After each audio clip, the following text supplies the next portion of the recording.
ওঠো ওঠো ওঠো রোজাদার, সেহরির হলো সময়, খোলো খোলো দ্বার। বাতাস ডাকে তোমায়, ডেকে যায় তারকারা, আসমানে আছে যত আলোকিত ফেরেশতারা। ওঠো ওঠো ওঠো রোজাদার, সেহরির হলো সময়, খোলো খোলো দ্বার। আসসালামু আলাইকুম ওয়া রাহমাতুল্লাহি ওয়া বারাকাতুহু। আলহামদুলিল্লাহি কাফা ওয়া সালামান আলা ইবাদিহিল্লাযিনা ইসতাফা, আম্মা বা'দ। দেশ ও বিদেশ থেকে এনটিভির পর্দায় যারা দেখছেন, এইচএম স্টিল নিবেদিত বরকতময় sehri, powered by Shahjalal Islami bank limited, co sponsor Islami bank Bangladesh limited এবং আল আরাফা ইসলামী ব্যাংক লিমিটেড। প্রিয় দর্শক, অনুষ্ঠানের পক্ষ থেকে আমি এইচএম এনামুল হক আপনাদের সকলকে জানাচ্ছি আন্তরিক মোবারকবাদ এবং শুভেচ্ছা। প্রিয় দর্শক, অনুষ্ঠানের শুরুতেই আমরা শুনব মহাগ্রন্থ কোরআনুল কারীম থেকে তেলাওয়াত। সেহরির হলো সময়, খোলো খোলো দ্বার। أعوذ بالله من الشيطان الرجيم.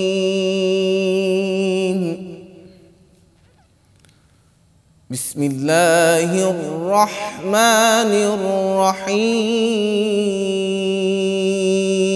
الرحيم. سبحان الذي أسرى بعبده ليلا من المسجد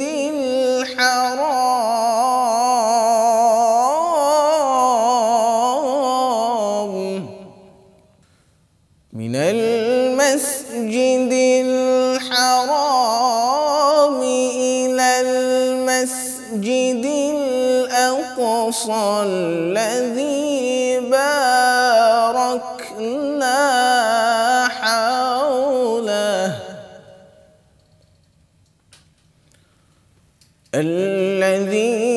باركنا حوله لنريه من آياتنا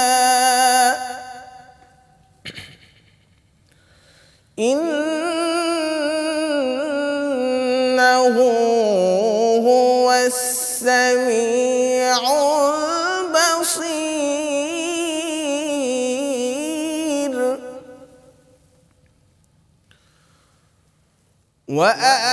وآتينا موسى الكتاب وجعلناه هدى لبني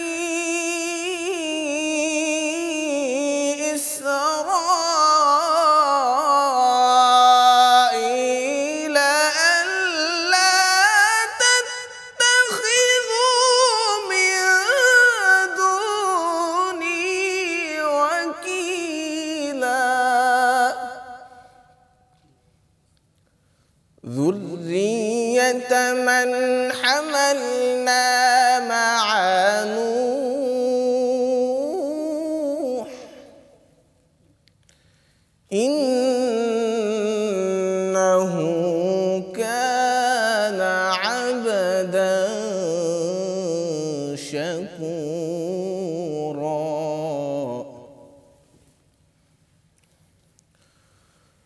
ذرية من حملنا مع نوح إنه كان عبدا شكورا.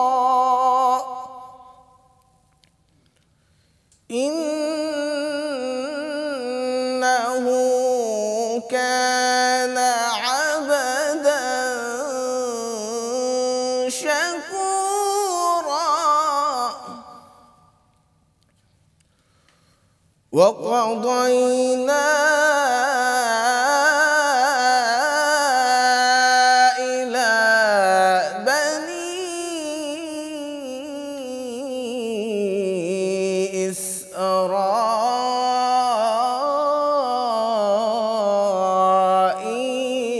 في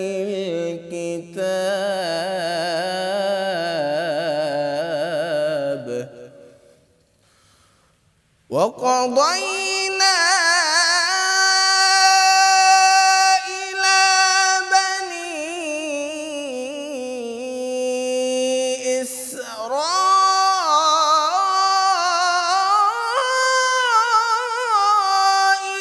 إسرائيل في الكتاب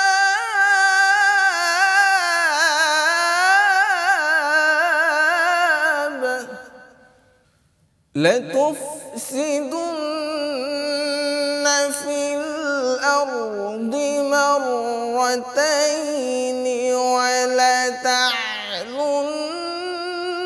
علوا كبيرا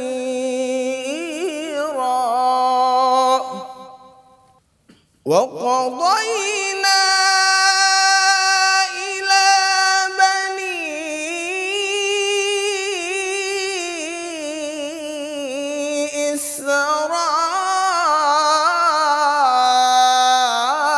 إسرائيل في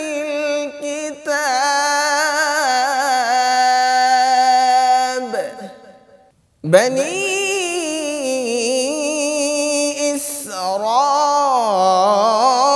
إسرائيل في الكتاب لتفسدن في الأرض مرتين لتفسدن في الأرض مرتين ولتعلن علوا كبيرا صدق الله العظيم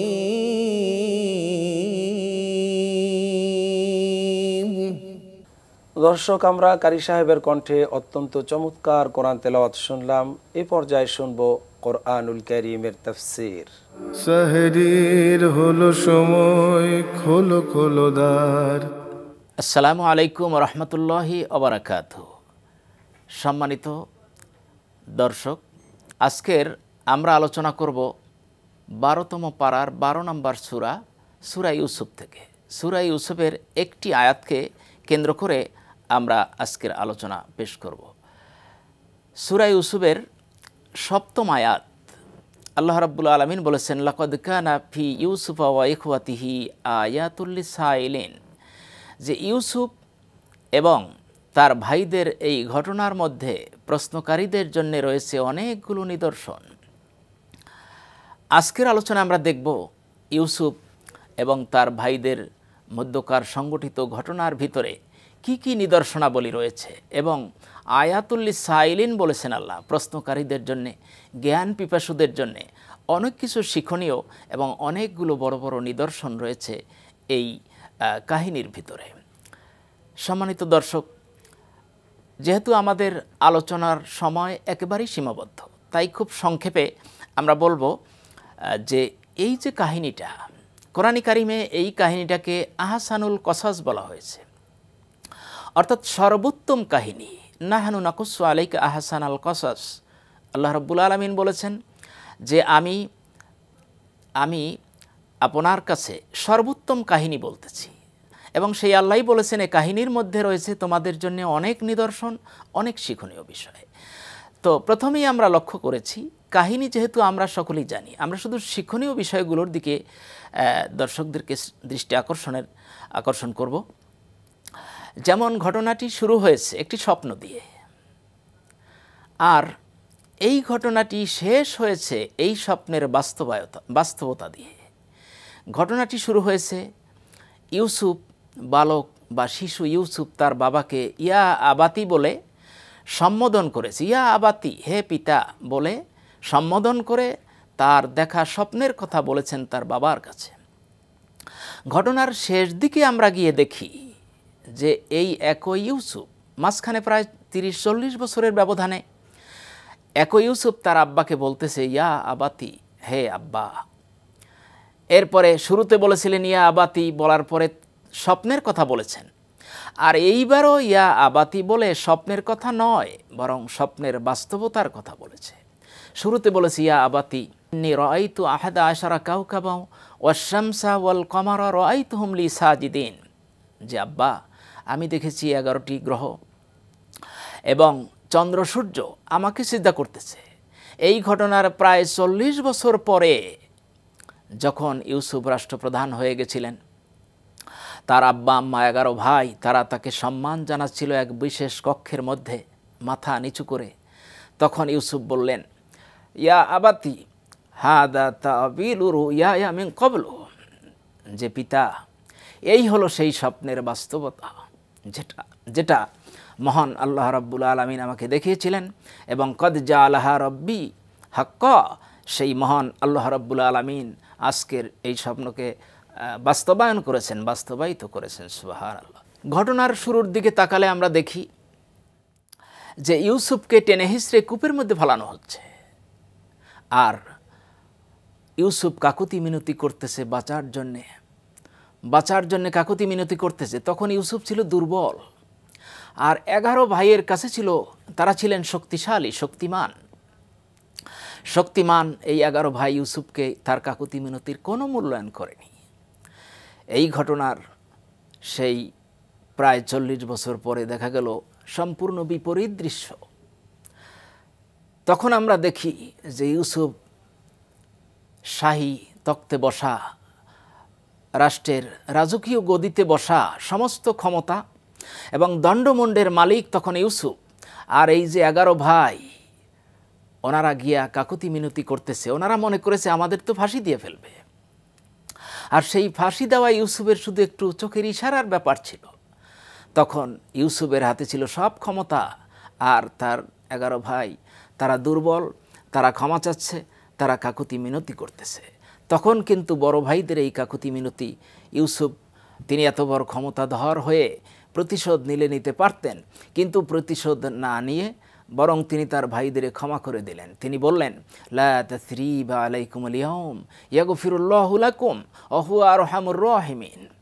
তো যাই হোক, এরপরে আমরা ঘটনার শুরুর দিকে তাকালে এক পর্যায়ে দেখি ইউসুফ অন্ধকার কূপের মধ্যে, ফি গয়াবাতিল জুব্বে, অন্ধকার কূপের মধ্যে ইউসুফ পড়ে আছে।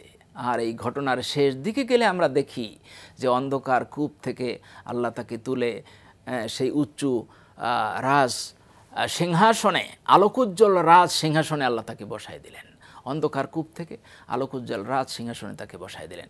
ঘটনার শুরুর দিকে আমরা এক পর্যায়ে দেখি যে ইউসুফ আলাইহিস সালামের উপরে জুলেখা নামে রানী, আজিজের স্ত্রী জুলেখা, তিনি নারী কেলেঙ্কারি এবং চরিত্রহীনতার অপবাদ এটা ইউসুফের ঘাড়ে চাপায় দেওয়ার চেষ্টা করছেন।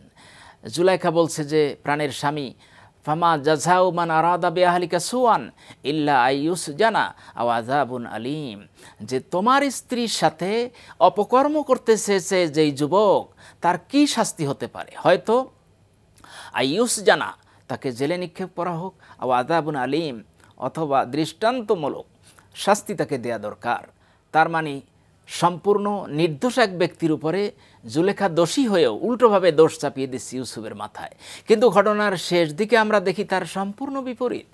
সেখানে আমরা এসে দেখি যে উল্টোভাবে জুলেখা বলতেছে যে আনা রাওয়াতুহু আন নাফসিহি ওয়া ইন্নাহু লামিনা সাদিকিন, যে সম্পূর্ণ দোষ ছিল আমার।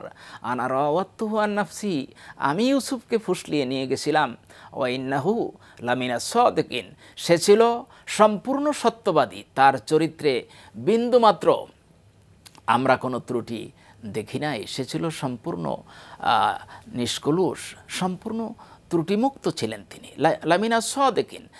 আল্লাহ যদি কোনো ব্যক্তিকে স্বপ্ন দেখান, তাকে যদি আল্লাহ বড় করে তুলতে চান, তাকে যদি বিশেষ মর্যাদা দান করতে চান, তাহলে শুধু এই 11 ভাই নয়, সারা পৃথিবীর সমস্ত মানুষ যদি তাকে দাবিয়ে রাখার চেষ্টা করে, সেটা তারা পারবে না। কোরআনে কারিমে এ তথ্যই অন্য আয়াতে বর্ণিত হয়েছে।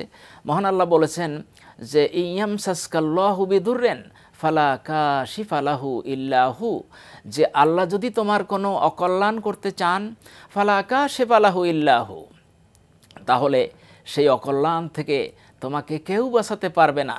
ওয়াইয়ামসাসকা বিখয়রিন, আর আল্লাহ যদি তোমার কোনো কল্যাণ করতে চান তাহলে ফাইন্নাহু ইয়ামসাসকা বিখাইরিন ফাহু আলা কুল্লি শাইইন কাদির, তিনি হলেন সমস্ত কিছুর উপরে ক্ষমতাবান, সর্বোচ্চ ক্ষমতাশালী তিনি।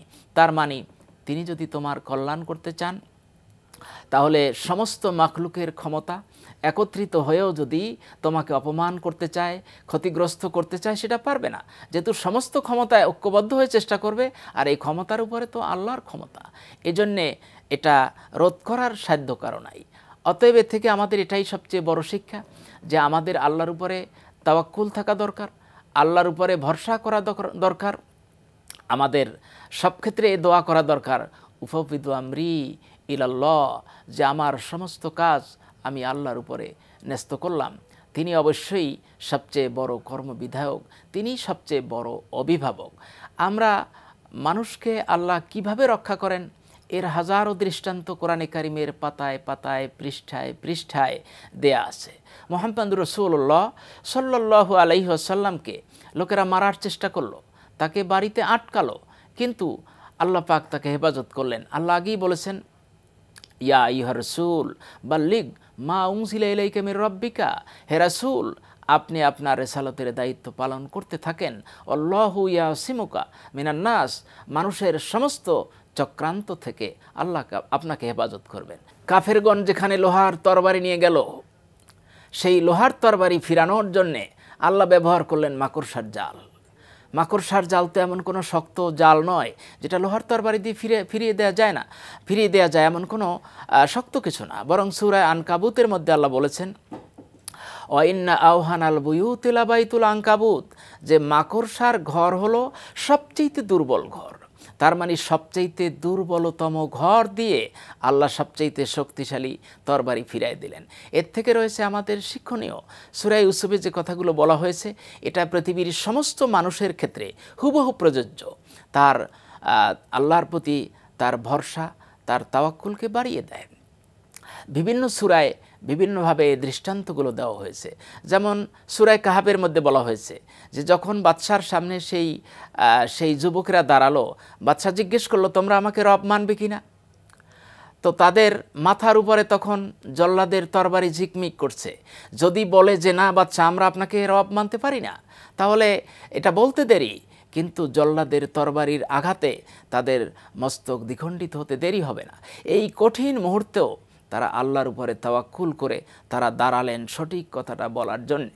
কোরআনে কারিম এসেছে, অরাবাতনা আলা কুলুবিহিম ইয কামু, যে যখন তারা দাঁড়ালো আল্লাহ বলছেন তাদের কলবের শক্তি আমি বাড়িয়ে দিলাম। এমন শক্তি এমনভাবে আল্লাহ বাড়িয়ে দিলেন, তারা বললেন ফাকালু রব্বুনা রব্বুস সামাওয়াতি ওয়াল আরদ ওয়ালান নাদউ মিন দুনিহি ইলাহাল লাকাদ কুলনা ইযান শাতাতা। ওনারা বললেন যে আমাদের রব হলেন আকাশ জমিনের যিনি মালিক, তিনি, অন্য কাউকে আমরা রব মানতে পারি না। সিরাতে এসেছে যখন তারা তাদের প্রত্যয় এবং আত্মবিশ্বাস আর কনফিডেন্সের সাথে যখন তারা এই কথা বলল, তখন জল্লাদদের শরীরে এমন কম্পন সৃষ্টি হলো, কাঁপতে কাঁপতে হাতের তরবারি জমিনে পড়ে গেল। বাদশা লজ্জিত হয়ে গেলেন। তার নিজের দুর্বলতা ঢাকার জন্যে এই লোকদের, যুবকদের, ইমানদার যুবকদের বললেন, তোমাদেরকে কিছুকাল সময় দেওয়া হলো, ভেবেচিন্তে দেখো। সম্মানিত দর্শক ও শ্রোতা, আমরা আলোচনা শেষ পর্যায়ে চলে এসেছি। আমাদের এর থেকে আমাদের তাওয়াক্কুল বাড়াতে হবে, আল্লাহর প্রতি আস্থা বিশ্বাস বাড়াতে হবে। এই শিক্ষাই আমরা এর থেকে নেব যে ইউসুফকে যেমনি সকলে চেপে ধরার চেষ্টা করেছে, দাবিয়ে রাখার চেষ্টা করেছে, কিন্তু আল্লাহ তাকে ঊর্ধ্বে তুলে দিয়েছেন। আমরাও যদি আল্লাহর উপরে ভরসা রাখি, তাওয়াক্কুল রাখি, বিশ্বাস রাখি, তাহলে আমরাও আমাদের সফলতার গন্তব্যে পৌঁছব ইনশাআল্লাহ। আল্লাহ আমাদের তৌফিক দান করুন। ওয়া আখিরু দাওয়ানা আনিল হামদুলিল্লাহি রাব্বিল আলামিন। আসসালামু আলাইকুম ওয়া রাহমাতুল্লাহি ওয়া বারাকাতুহু। দর্শক, আমরা শুনলাম কোরআনুল কারীম থেকে তাফসীর। এ পর্বে আমরা শুনবো একটি ইসলামী গান। সাহরির হলো সময়, খোলো খোলো দ্বার। আল্লাহু আল্লাহু কি যে মধুর নাম, আল্লাহু আল্লাহু কি যে মধুর নাম। ধরার তামাম মনি মুক্তায় পান্না হীরা সোনা দানায় হয় না তাহার দাম। আল্লাহু আল্লাহু কি যে মধুর নাম। আকাশ বাতাস সাগর নদী গাইছে অনাম নিরবধি। পাখ পাখালির কণ্ঠে শুনি নিত অবিরাম। আল্লাহু আল্লাহু কি যে মধুর নাম। ডাকলে ও নাম সোহাগ ভোরে নিত্য জোয়ার প্রেম সাগরে। রাখলে ও নাম মনের কাবায় নাচে রক্ত ঘাম। আল্লাহু আল্লাহু কি যে মধুর নাম। ধরার তামাম মনি মুক্তায় পান্না হীরা সোনা দানায় হয় না তাহার দাম। আল্লাহু আল্লাহু কি যে মধুর নাম। আল্লাহু আল্লাহু কি যে মধুর নাম। আল্লাহু আল্লাহু কি যে মধুর নাম। প্রিয় দর্শক, এ পর্যায়ে রয়েছে আপনাদের জন্য বিষয়ভিত্তিক আলোচনা।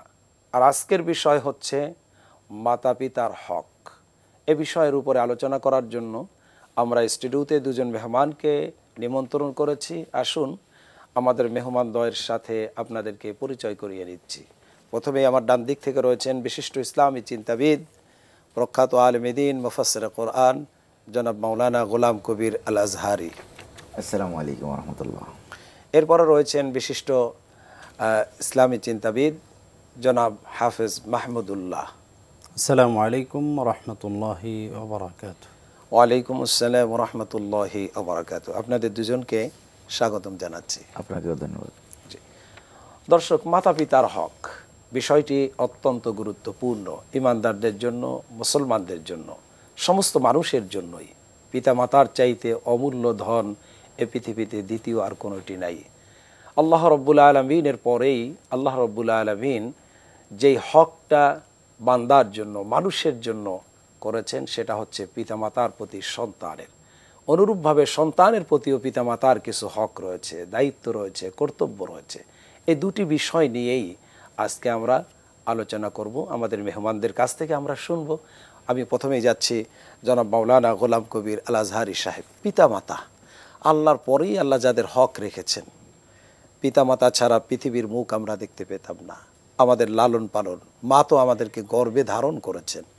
এই পিতামাতার হক সম্পর্কে আল্লাহ রব্বুল আলামিন অসংখ্য আলোচনা করেছেন কোরআনুল কারীমে।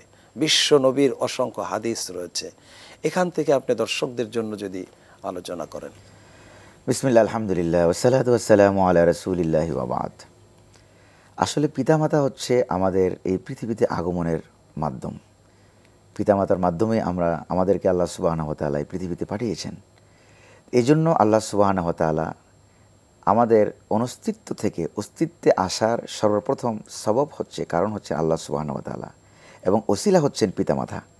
এই জন্য আল্লাহ সুবহানাহু ওয়া তাআলার ইবাদত করার পাশাপাশি তিনি পিতামাতার প্রতি এহসান করার কথা, তাদের সাথে সদ্ব্যবহার করার কথা, ভালো আচরণ করার কথা আল্লাহ সুবহানাহু ওয়া তাআলা কোরআনুল কারিমে বলে দিয়েছেন। যেমনটি সূরা বনী ইসরাঈল আল্লাহ সুবহানাহু ওয়া তাআলা বলছেন, ওয়া কাদা রাব্বুকা আল্লা তা'বুদু ইল্লা ইয়্যাহ ওয়া বিল ওয়ালিদাইনি ইহসানা, যে তোমার রবের পক্ষ থেকে চূড়ান্ত ফয়সালা তোমার রব করে ফেলেছেন।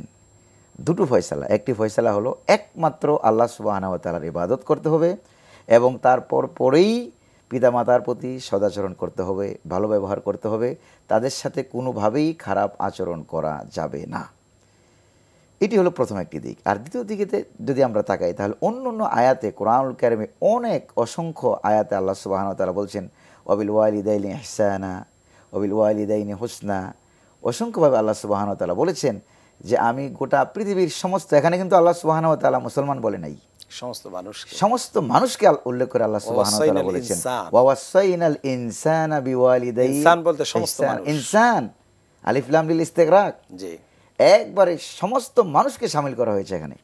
সেখানে আল্লাহ সুবহানাহু ওয়া তাআলা বলেন মানুষ বলতেই তার পিতামাতা, এবং পিতামাতার প্রতি সে সদাচরণ করবে, ভালোবাসা করবে, মহব্বত করবে, তার অন্যতম অধিকার। সন্তানের প্রতি যেরকম অধিকার রয়েছে আবার পিতামাতার প্রতি সেভাবে অধিকার আল্লাহ সুবহানাহু ওয়া তাআলা দিয়েছেন। যেমন একবার একজন সাহাবী আসলেন, এসে নবী করিম সাল্লাল্লাহু আলাইহি সাল্লামের কাছে একটু অভিযোগ করলেন, বললেন যে ইয়া রাসূলুল্লাহ, আমার পিতা আমার অগোচরে আমাকে না জানিয়ে আমার সম্পদ থেকে কিছু নিয়ে যায়। নবী করিম সাল্লাল্লাহু আলাইহি সাল্লাম এই কথা শোনার পর বললেন, তুমি কি তোমার পিতার বিরুদ্ধে আমার কাছে অভিযোগ করছো? কই যে ইয়া রাসূলুল্লাহ, না আমি তো অভিযোগ করছি না, আমি অভিযোগ করছি না, এটা আপনাকে আমি জানালাম মাত্র।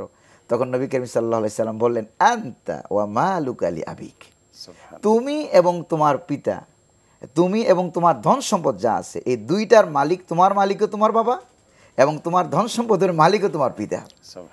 তাফসিরে এটা আসছে কোনো পিতামাতা যদি কোনো সন্তানকে জন্ম দেওয়ার পরেও দুনিয়া থেকে মারা যায়, চলে গেল, অথবা কোনো পিতামাতা দুনিয়াতে সন্তানকে জন্ম দেওয়ার পর পিতামাতা এই সন্তানের আর কোনো খোঁজ খবরই নিল না, এরপরে ওই সন্তান একদিন এস্টাবলিশ হয়ে গেল, বহুত সম্পদের মালিক হয়ে গেল, তারপরে ওই সন্তানের উপরও ফরজ হয়ে গেল পিতামাতার সাথে, পিতামাতার ভরণ পোষণ দেওয়া, পিতামাতার সাথে ভালো ব্যবহার করা।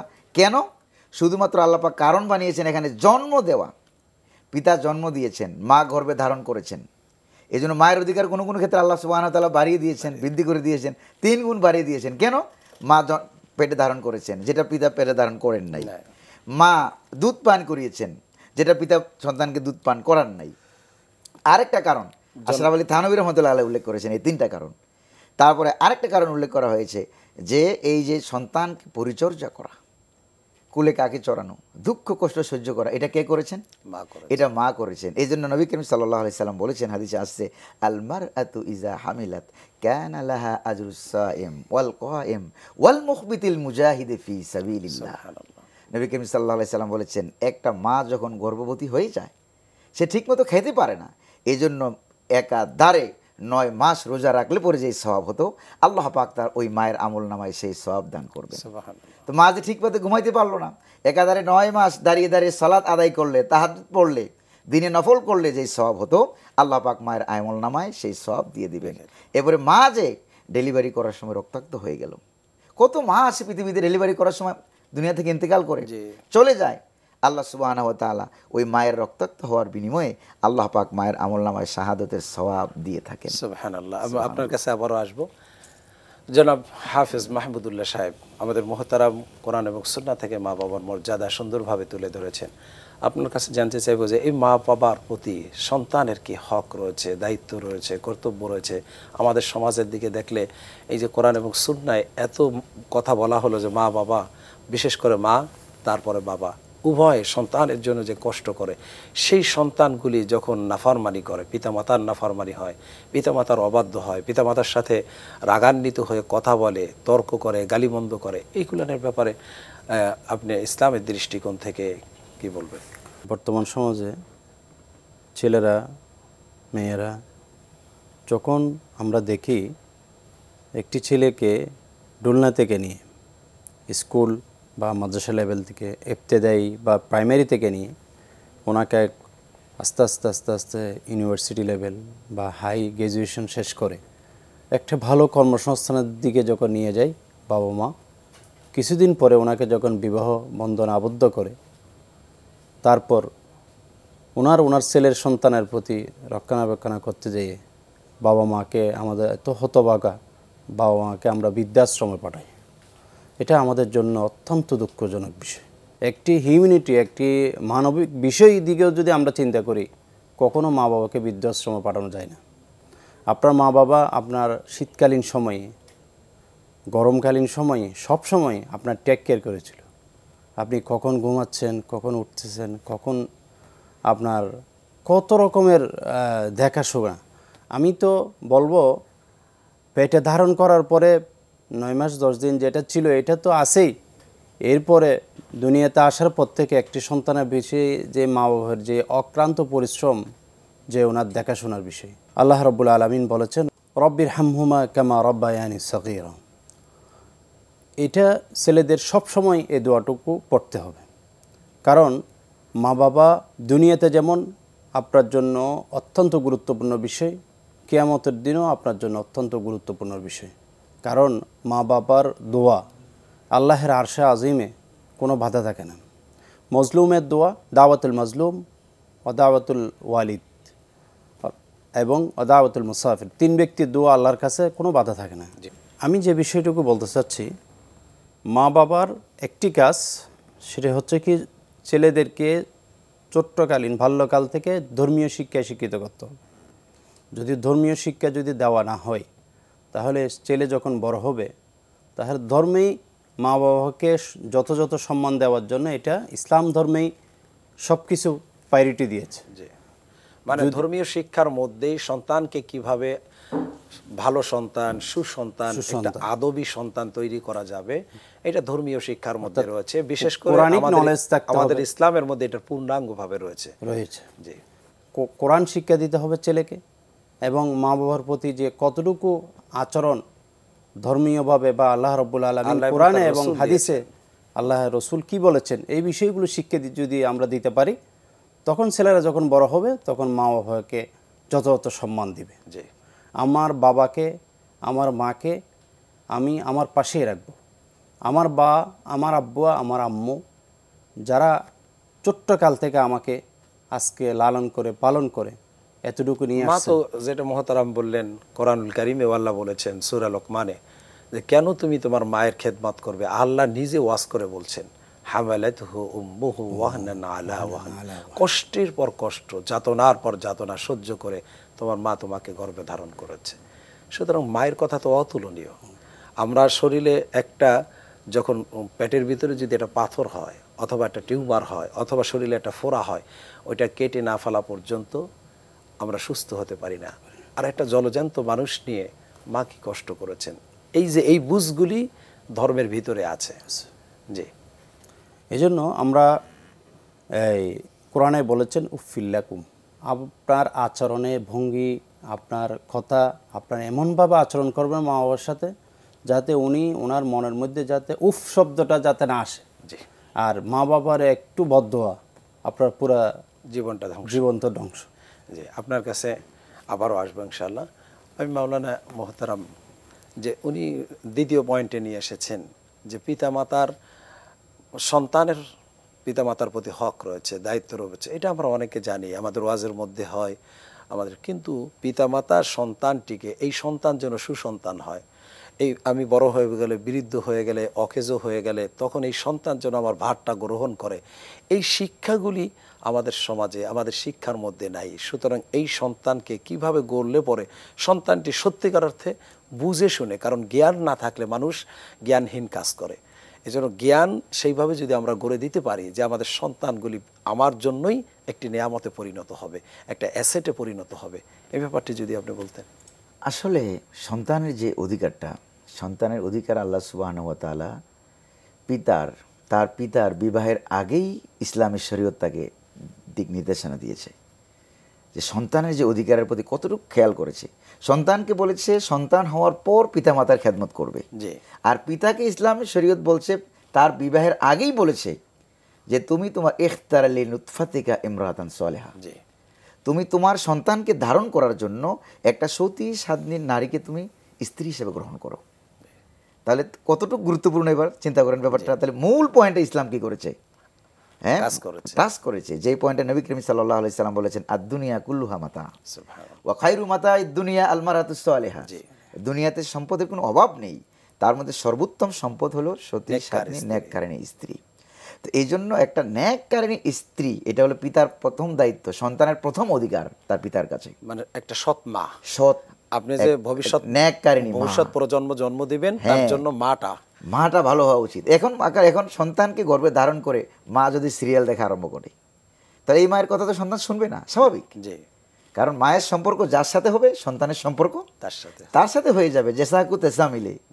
সন্তানকে কেন্দ্র করে পিতামাতার এই সন্তান যখন এস্টাবলিশ হয়ে যায়, আমি মাঝে মাঝে হায়ার এডুকেটেড পার্সনদের কিছু কার্যকলাপ দেখে যে এত হায়ার এডুকেটেড পার্সন, কিন্তু তাদের পিতামাতা কেন থাকবে বৃদ্ধাশ্রমে? ভাই ঠিকই বলেছেন, কেন থাকবে? আমাদের হাতের আঙ্গুলের দিকে যদি আমরা একটু লক্ষ্য করি, যে মনে করেন যে হাতের এই যে 4টা আঙ্গুল, এরপরে একটা আছে বৃদ্ধা আঙ্গুল। সন্তান যখন বিবাহ শাদী করে ঘর সংসার হয়ে যায়, তখন মনে করে পিতামাতার অধিকার কমে গেছে। হাতের আঙ্গুলগুলো আমাদেরকে শিক্ষা দিচ্ছে।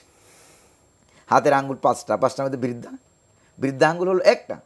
তো হাতের এই বৃদ্ধাটাকে যদি কেউ বাদ দিয়ে দেয়, যে বৃদ্ধাটা বাদ, বাকিগুলি কাজ করবে, এটা ধরে রাখলে কোনো কাজ করা যায়? এক চিমটি লবণ নেওয়া যাবে? একটা কলম ধরা যাবে? কিছু করা যাবে? কিছুই করা যাবে না। ঠিক অনুরূপভাবে তার হাতের আঙ্গুলের মধ্যে একটা এই হাতে আঙ্গুলে বৃদ্ধা আঙ্গুল, এই হাতের আঙ্গুলে বৃদ্ধা আঙ্গুলের গুরুত্ব যা, একটা পরিবারের পিতামাতার গুরুত্ব তার চাইতে আরো অনেক অনেক বেশি, আরো অনেক বেশি। এই জন্য নবী করিম সাল্লাল্লাহু আলাইহি ওয়াসাল্লাম বলতেন যে এই পিতামাতার অবাধ্য হলে সন্তানের জন্য কি মুসিবত হতে পারে। পিতামাতার যদি অবাধ্য হয়ে যায়, যেমন নবী করিম সাল্লাল্লাহু আলাইহি ওয়াসাল্লাম বলেছেন যে ইন্নামা তুনসারুনা ওয়া তুরজাকুনা বিদুআফাইকুম, এই সন্তানেরা শোনো, আমার উম্মতেরা শোনো, তোমরা যাদেরকে দুর্বল মনে করো, অসহায় মনে করো, বৃদ্ধ মনে করো, আল্লাহ সুবহানাহু ওয়া তাআলা তাদের কারণে তোমাদের রিজিক বাড়িয়ে দেন, সম্মান বাড়িয়ে দেন, ইজ্জত বাড়িয়ে দেন, মাল বাড়িয়ে দেন। তা আমরা অবহেলা করছি কোন জায়গায়? যে এটার কারণে আমরা সম্পদ পাচ্ছি, যেটার কারণে আমাদের দোয়া কবুল হচ্ছে, যেটার কারণে আমাদের সম্পদ বৃদ্ধি পাচ্ছে, ওই পয়েন্টে কিন্তু আমরা অবহেলা করতেছি। আর নবী করিম সাল্লাল্লাহু আলাইহি সাল্লাম বলেছেন, যদি কোনো সন্তান পিতামাতার অবাধ্য হয়ে যায়, অবাধ্য হওয়াটা হচ্ছে কিয়ামতের একটি বড় আলামত।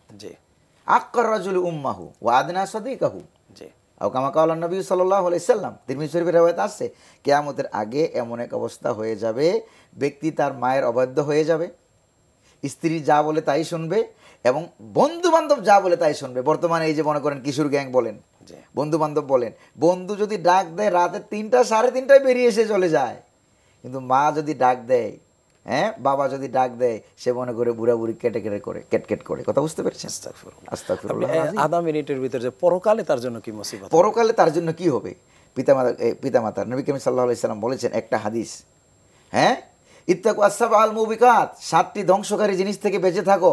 সবচেয়ে বড় কবিরা গুনাহ অন্যতম হলো 7টা। এর মধ্যে একটা উকুকুল ওয়ালিদাইন, পিতামাতার অবাধ্য হয়ে যাওয়া, যেটার কারণে পরকালে তার পরিণত হয়ে যাবে জাহান্নাম। নাউযুবিল্লাহি মিন যালিক। আর দুনিয়াতে তার সম্মান কমে যাবে, ইজ্জত কমে যাবে, রিজিক কমে যাবে, এটা হয়ে পরকালে জাহান্নামে যেতে হবে। আপনাদের দুজনকে অসংখ্য ধন্যবাদ সুন্দর আলোচনা করার জন্য। স্বল্প সময়ের ভিতরে সুন্দর আলোচনা উপহার দিয়েছেন।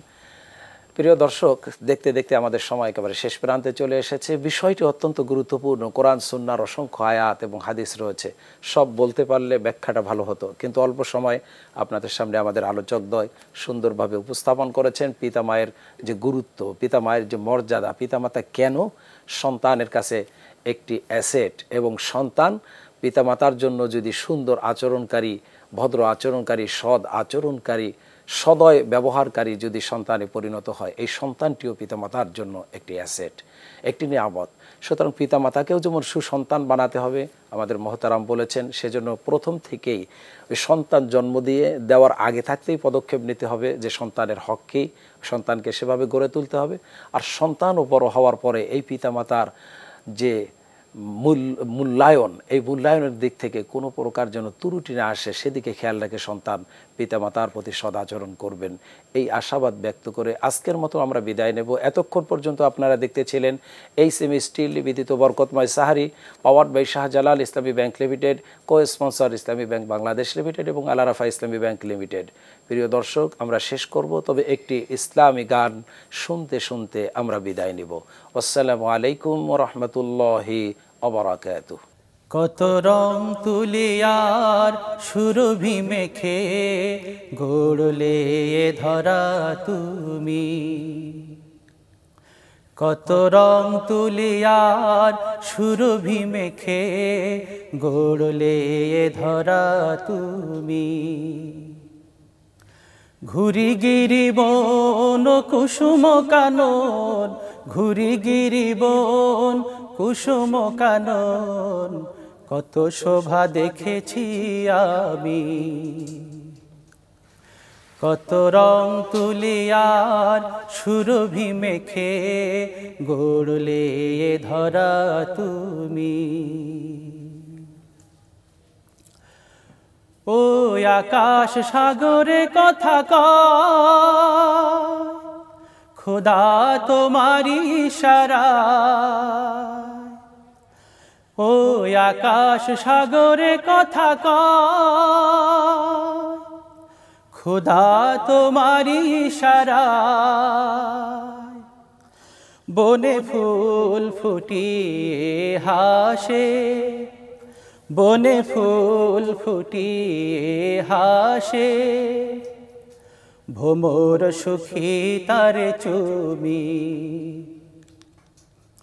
কত রং তুলিয়ার সুরভি মেখে গড়লে এ ধরা তুমি। কত রং তুলিয়ার সুরভি মেখে গড়লে এ ধরা তুমি। পাহাড় চেয়ে আছে দুহাত বাড়িয়ে, নীলিমার নীল দেখে বেহুশে, বলল ডেকে ডেকে ও হে নভ, বলল ডেকে ডেকে ও হে নভ, এত রূপ দিল তোরে কে বাসে। ওই মাঠের সবুজ বনানীতে পাখিরা সুখী সেই গীতে, ওই মাঠের সবুজ বনানীতে পাখিরা সুখী সেই গীতে। আমি বিভোর হয়ে ভাবি, আমি বিভোর হয়ে ভাবি, কত কাছে অন্তর্যামী। কত রং তুলিয়ার সুরভি মেখে গড়লে এ ধরা তুমি। কত রং তুলিয়ার সুরভি মেখে গড়লে এ ধরা তুমি। ঘুরি গিরি বন কুসুম কানন, ঘুরি গিরি বন কুসুম কানন, কত শোভা দেখেছি আমি। কত রং তুলিয়ার সুরভি মেখে গড়লে এ ধরা তুমি। কত রং তুলিয়ার সুরভি মেখে গড়লে এ ধরা তুমি। কত রং তুলিয়ার সুরভি মেখে গড়লে এ ধরা তুমি।